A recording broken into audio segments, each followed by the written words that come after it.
Hallo an alle da draußen und herzlich willkommen bei dieses Video. Im letzten Video haben wir eine Review gemacht über dieses Gehäuse. Heute ist der Tag gekommen, wo wir dieses Gehäuse mit Hardware ausstatten. Und das hier ist die Hardware, die wir dafür benutzen. Außerdem werden wir einen 3D-Drucker benutzen, um ein paar kleine Teile zu drucken.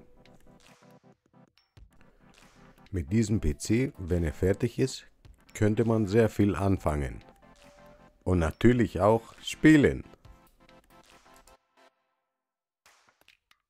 Also, viel Spaß beim Zuschauen, abonnieren nicht vergessen und los geht's!